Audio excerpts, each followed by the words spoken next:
चलो आज हम करेंगे प्रोसेस ऑफ अटेंशन की अटेंशन की प्रोसेस कैसे होती है, कैसे ये काम करती है। अटेंशन है जो 5 लेवल से होकर गुजरती है। फर्स्ट है sensory level. It begins attention के सेंसरी लेवल के हमारी जो 5 सेंसेस हैं, जब भी उनके पास कोई इंफॉर्मेशन आती है उसी टाइम हमारी अटेंशन शुरू हो जाती है।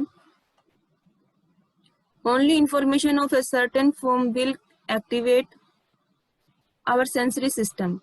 लेकिन कुछ एक जो सर्टेन इंफॉर्मेशन है जो हमने डिसाइड की हुई है वही हमारे सेंसरी सिस्टम को एक्टिवेट करते हैं। दो thousands of stimuli are sensed but only certain are selected according to our interest. हमारे सामने थाउजेंड्स स्टिमुलाई होते हैं लेकिन हम सिर्फ उस स्टिमुलाई पर ही फोकस करेंगे जिसके प्रति हमारा इंटरेस्ट है। फर्स्ट है यहाँ से सेंसरी लेवल। Second है the selected information is organized even at the earliest stage of processing, depending upon the strength of input and basis of processors. कि जो हमारी सिलेक्टिव इंफॉर्मेशन है वो हमारी फर्स्ट स्टेज पर ही हम उसको सिलेक्ट कर लेते हैं कि हमें पहले से ही पता है कि हमें किस इंफॉर्मेशन को अपने अंदर लेना है। तो वहाँ से जो प्रोसेसिंग होती है उसके पहले स्टेज पर ही हमें ये पता चल जाता है कि हमें पास किस प्रकार की इंफॉर्मेशन आनी है। After sensory processing, the information activate elements of LTM long term memory. जैसे ही इंफॉर्मेशन हमारे सेंसेस ले रही हैं उससे हमारे ब्रेन में जा रही हैं उसी समय हमारा LTM एक्टिवेट हो जाता है। द रिपोजिटरी ऑफ नॉलेज, इसका मतलब है कि स्टोर हाउस ऑफ नॉलेज, कि हमने अब तक जितना पढ़ा है अगर हम उसको अच्छे से याद करते हैं, रिहर्सल करते हैं, तो वो हमारा LTM का पार्ट बन जाता है। LTM मेनली क्या है? आपका स्टोर हाउस ऑफ नॉलेज, कि आपको जो भी नॉलेज है वो इकट्ठी कहाँ होती है? आपकी LTM में होती है। And in combination of this sources determine the perception, और जितनी भी हमारे पास नॉलेज है, जितनी हमने स्टोर कर रखी है, वो सब मिलकर हमें क्या करते हैं, हम जो देख रहे हैं, जो परसेप्शन हम कर रहे हैं उसको निर्धारित करती है। They are selected and chosen for further processing and enter into conscious. ये पहले से ही सिलेक्टेड होते हैं और हम क्या करते हैं, इसको एक प्रोसेस के रूप में चूज करते हैं और फिर ये हमारी कॉन्शियसनेस यानी चेतना में आ जाती हैं। We may attend to several of this percept at once and can be respond to overly और stored in LTM।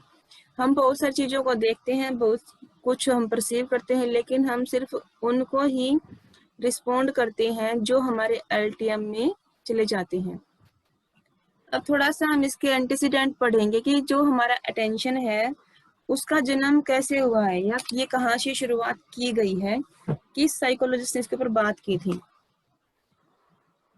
Everyday life experience come across many instances of attention and inattention, and the practical role played by attention is never disputed.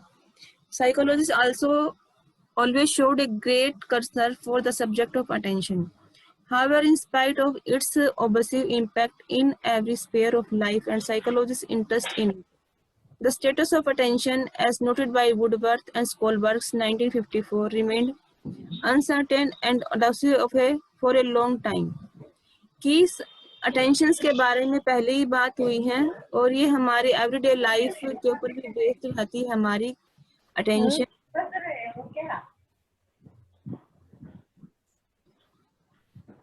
The great thinkers of the past like lock, home और Spencer, जैसे हमारे बहुत पुराने thinker हुए हैं, lock हुए हैं, home हुए, स्पेंसर हुए हैं, इन्होंने कम्प्लीटली अटेंशन को इग्नोर किया था। अटेंशन जैसी कोई बात ही नहीं है।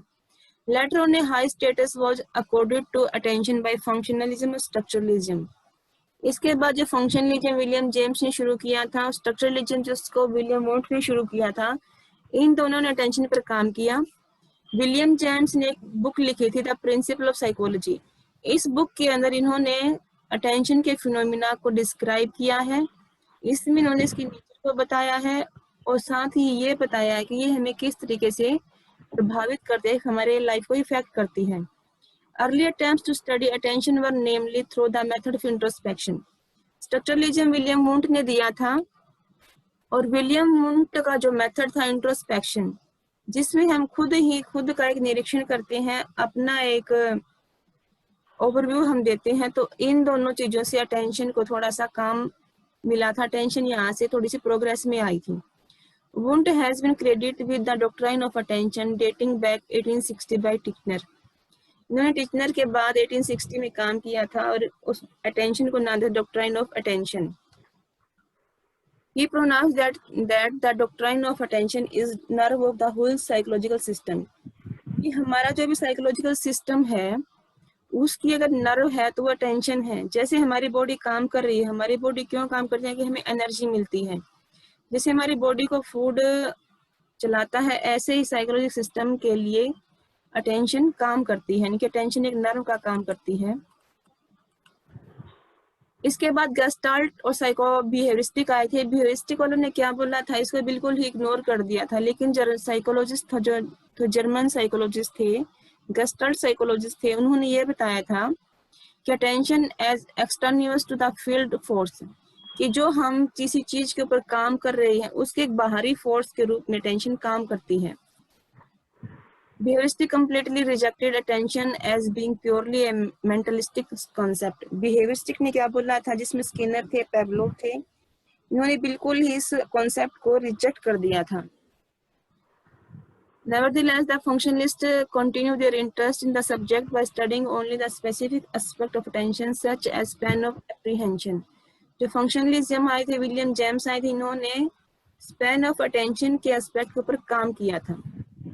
इसके बाद इसके ऊपर बहुत सारे लेबोरेटरी एक्सपेरिमेंट भी हुए हैं, इसके ऊपर डीपली स्टडी भी किया गया. लेकिन एक टाइम आया था कि जब इंट्रोस्पेक्शन मेथड को यहाँ से थोड़ा सा कमी बताई गई थी कि इंट्रोस्पेक्शन मेथड अब अटेंशन के लिए अच्छा काम नहीं कर रहा है. इसके बाद 1859 में कुलपे ने कहा था कि हमारे सामने जो प्रॉब्लम्स हैं, इंपॉर्टेंट प्रॉब्लम्स हैं अटेंशन के बारे में, उनके ऊपर उन्होंने एक्सपेरिमेंटल साइकोलॉजी में स्टडी की थी ताकि हम फ्यूचर के लिए अटेंशन के पार्ट के बारे में अच्छे से काम कर सकें. इसके बाद 1950 में हमारा जो कॉग्निटिव साइकोलॉजी, जिसको हम संज्ञानात्मक मनोविज्ञान बोलते हैं, उस फील्ड में अटेंशन ने पूरा काम दिया है. अटेंशन के बेस पर ही हमारी कॉग्निटिव साइकोलॉजी काम करती है. That was possible because of the tremendous effect of second world war necessitating communications engineers to develop powerful electronic system and other analytical technique. इसके बाद जो भी हमारे इंजीनियर्स हुए हैं जिन्होंने अलग अलग टेक्निक बताई इलेक्ट्रॉनिक में काम किया है, उन सब में हमारी अटेंशन ने एक इम्पोर्टेंट रोल प्ले किया है. इसके बाद 1950 में एक पेपर छपा था जिसमें अटेंशन के ऊपर बात की गई थी, और इस पेपर का जो टाइटल था वो ये था, the annual review of psychology. 1970 में स्मिट्स और थॉर्सन ने प्रकाशित किया था. इसके बाद इसके ऊपर चेरी ने भी काम किया, जो एक इंग्लिश मैन था. इन्होंने MIT management institute of technology research laboratory of electronics and published in the journal of acoustic society of American 1953. इसके बाद चेरी ने भी इसके ऊपर एक लेख प्रकाशित किया है और इसको 1953 में पब्लिश करवाया था. इनका जो कंसर्न था वो था प्रॉब्लम ऑफ सिलेक्टिव अटेंशन, की जो चयनात्मक अवधान है हमारा, उसके बारे में उन्होंने चिंता दिखाई थी, और इसके ऊपर उन्होंने एक्सपेरिमेंट किया था. और एक्सपेरिमेंट का नाम उन्होंने शेडोइंग का दिया था, यानी कि जो हमारी छाया है, इसको परछाई बोलते हैं, वो इन्होंने एक एक्सपेरिमेंट दिया था. With the invention of this technique a new impetus come for the study of attention. तो इनके प्रयास से हमारी जो अटेंशन है उसको एक अच्छा स्पेस मिला है आगे बढ़ने के लिए. फिर है types of attention, voluntary attention, involuntary attention, habitual attentions. Voluntary attention क्या है, जिसमें ह्यूमन की विल, उसकी नीड, उसकी इच्छा काम करती है. Whenever attention is paid, it is because we want to attend. We make an effort to do and we attend with willpower. कि हम इसको अपनी पावर से, हमारे एफर्ट से और हमारी इच्छा से हम इसको अटेंड करते हैं.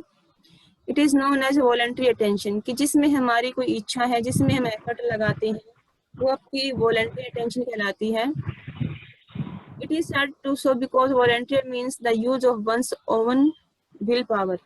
इसमें एक व्यक्ति की अपनी एक इच्छा होती है, अपनी इच्छा के बेस पर वह वॉलेंट्री अटेंशन करता है. It is also known as active attention.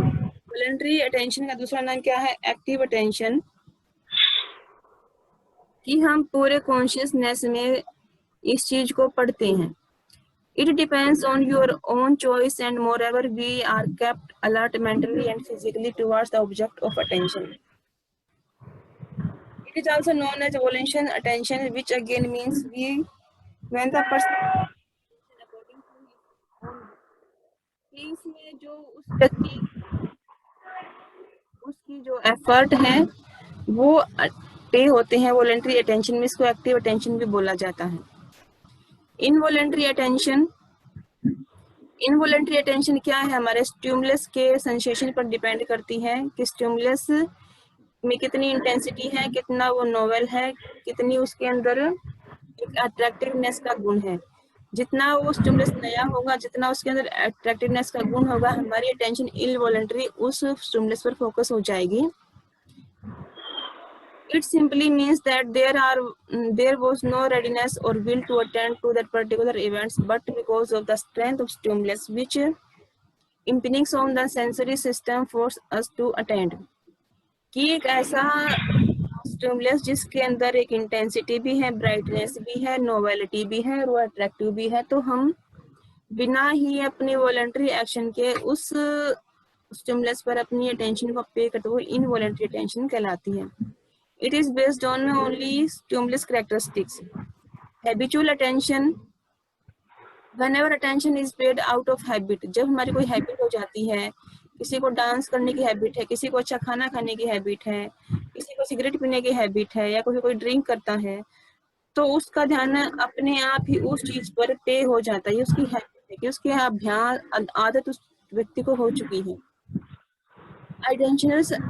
Attention, when the attention is drawn towards the image or idea related to the stimulus, then such attention is called ideational attention. It is attention to thought or ideas, for example image.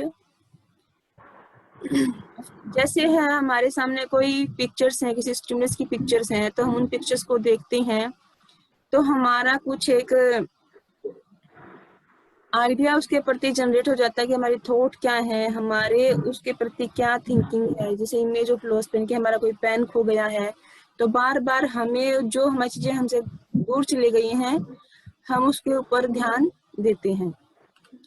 इसके बाद है आपका factor affecting attention. इसमें दो तरह के factor होते हैं, इंटरनल फैक्टर और एक्सटर्नल फैक्टर। एक्सटर्नल फैक्टर आपके ऑब्जेक्टिव फैक्टर भी कहलाते हैं। ये हमारे स्टिमुलस की कैरेक्टरिस्टिक्स के ऊपर बेस्ड है कि स्टिमुलस की कैरेक्टर कैसा है, उसका नेचर कैसा है, उसकी इंटेंसिटी कैसी है। और इसमें इंटरनल कहलाएंगे उस व्यक्ति जो ऑर्गेनिज्म जो प्राणी है उसकी विशेषताओं के बेस पर वो फैक्टर होते हैं। इसमें हम पढ़ेंगे नेचर ऑफ अ स्टिमुलस, कि स्टिमुलस की नेचर क्या है, उसकी प्रकृति क्या है। All type of stimulus are not able to bring forth the same degree of attention. A picture attracts attention more rapidly than words. उन्होंने ये बताया अगर हम किसी स्टिमुलस का नाम लें और हम नाम लेने के बजाय अगर हम उस पिक्चर को दिखाएं, एक हम बच्चे को बताएं कि सेब, A for Apple, Apple means सेब, उसने सिर्फ सुना है उस सेब के बारे में, लेकिन जब तक हम उसको पिक्चर नहीं दिखाएंगे उसको सेब का पता ही नहीं सेब कैसा है। तो यहाँ ये बताया गया है कि नेचर ऑफ स्टिमुलस क्या है। हम उस वर्ड को बताने के बजाय अगर हम उस पर्टिकुलर स्टिमुलस की पिक्चर उस व्यक्ति को दिखाते हैं तो वो स्टिमुलस को अपनी तरफ अट्रैक्ट करता है। Among pictures, the pictures of humans attract more attention than that of animals. फिर ये बताया गया है अगर हम उस व्यक्ति को या उस बच्चे को ह्यूमन पिक्चर दिखाते हैं और एनिमल पिक्चर दिखाते हैं तो व्यक्ति ह्यूमन पिक्चर की तरफ ज्यादा अटेंशन पे करेगा क्योंकि उसका नेचर ह्यूमन का है, तो वो ह्यूमन को देखना अधिक पसंद करता है। Coloured pictures are more forceful than black and white ones. ऐसे ही जब हम कोई पिक्चर देखते हैं, कलरफुल पिक्चर हम देखते हैं तो हमारा ध्यान कलरफुल पिक्चर पर जाएगा। ब्लैक एंड व्हाइट को हम इतना पसंद नहीं करेंगे तो हमारी अटेंशन वहां नहीं जाएगी। Pictures of great and known personality attract attention much more than ordinary common man's pictures. जैसे कोई फेमस व्यक्ति जैसे महात्मा गांधी है, जवाहरलाल नेहरू हैं, या फिर कोई फेमस हीरो है, सलमान खान है, अमिताभ बच्चन है, इन लोगों की तस्वीर देखना लोग अधिक पसंद करते हैं, जबकि कॉमन लोगों की पिक्चर को देखना अधिक पसंद नहीं किया जाता। यानी कि हमारे पास जितनी फेमस पर्सनैलिटी की तस्वीर होगी लोग उसकी तरफ उतना ही अट्रैक्ट होंगे। इसके बाद है intensity of the stimulus. It refers to the strength of stimulus, कि उस स्टिमुलस में कितनी गति है, कितनी तेज तरीके से वो हमारे सामने आया है। A strong, sharp or intense stimulus will attract attention more rapidly than a weak stimulus. जैसे हमारे सामने दो गाड़ियां जा रही है, एक गाड़ी बहुत तेज गति से जा रही है लेकिन एक गाड़ी बहुत धीरे धीरे जा रही है, तो हमारा ध्यान उस गाड़ी पर जाएगा जो बहुत तेज गति से चल रही है, यानी कि जिसके अंदर इंटेंसिटी ज्यादा है, हम उस स्टिमुलस की तरफ ध्यान को फोकस करेंगे। A loud noise has an advantage over a low murmur. Our attention becomes more easily directed to a loud, strong sound, a bright light, or a strong smell. जितनी तेज लाइट होगी, जितनी तेज उसकी चमक होगी, जितनी तेज उस की स्मेल होगी, हमारा ध्यान उसकी तरफ जाएगा। जिसकी स्मेल लो है, उस पर हमारा ध्यान नहीं जाएगा।